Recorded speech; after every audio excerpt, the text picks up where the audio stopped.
Good afternoon, I'm Brian Reagan. This is Hi, Kelly. Welcome you to our midday meditation. Today we are in Jeremiah 25 verses 30 through 38. Tyler? Therefore prophesy against them all these words, and say to them, the Lord will roar from on high, and utter his voice from his holy habitation. He will roar mightily against his fold. He will give a shout as those who tread the grapes, against all the inhabitants of the earth. A noise will come to the ends of the earth, for the Lord has a controversy with the nations. He will plead his case with all flesh. He will give those who are wicked to the sword, says the Lord. Thus says the Lord of hosts, behold, disaster shall go forth from nation to nation, and a great whirlwind shall be raised up from the farthest parts of the earth. And at that day the slain of the Lord shall be from one end of the earth even to the other end of the earth. They shall not be lamented or gathered or buried. They shall become refuse on the ground. Wail, shepherds, and cry. Roll about in the ashes, you leaders of the flock.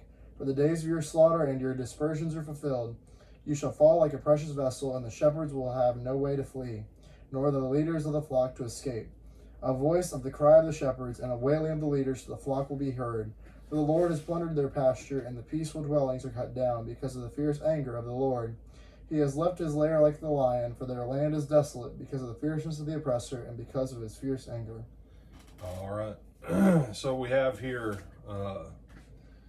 judgment, proclamation of judgment coming against Judah and Jerusalem by the Lord. But this issue here about the shepherds and the flock, very similar to Luke chapter 15, when the Pharisees and others who were leaders of the people said, you're letting the wrong people come into the kingdom here, dude. And Jesus rebukes them. Why? Well, you should have been the ones who went out and looked for the lost sheep. You should have looked for the lost coin. You should have looked for the lost brother. What that looks like in the church today is elders and deacons and church members say to the preacher, it's your job to go out after everybody. But when you consider that most preachers average tenure is anywhere between 1.5 years to 5 years tops, it begs the question, is it the preacher's job or the elders and the deacons and the teachers who've been there for 20 and 30 years? See, these challenges. Everybody got mad at Jeremiah. Jeremiah wasn't the guy that was long-term on the scene. And it's always a challenging thing to speak on this stuff, Tyler, because people, well then, no. Elders in the days of Israel, they had a purpose. Elders in the church have purpose. But everybody keeps trying to shift purposes off onto each other instead of everybody just doing what their part is. And what ends up happening is you do that enough. And I want you to think about this in a bigger picture.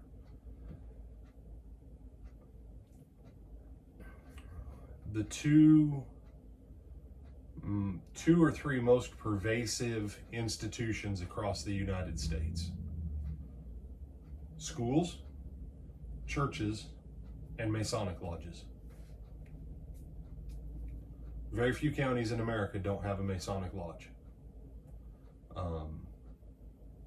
Very few counties in America don't have a church, whatever flavor, and very few counties don't have schools. Now, they may not have a city council, they may not have a county commission, they may not have a police department, or they may not have a sheriff's department. I've seen places, but as far as institutions, those three. And I've watched in schools grab power from families, but they don't actually place value into children.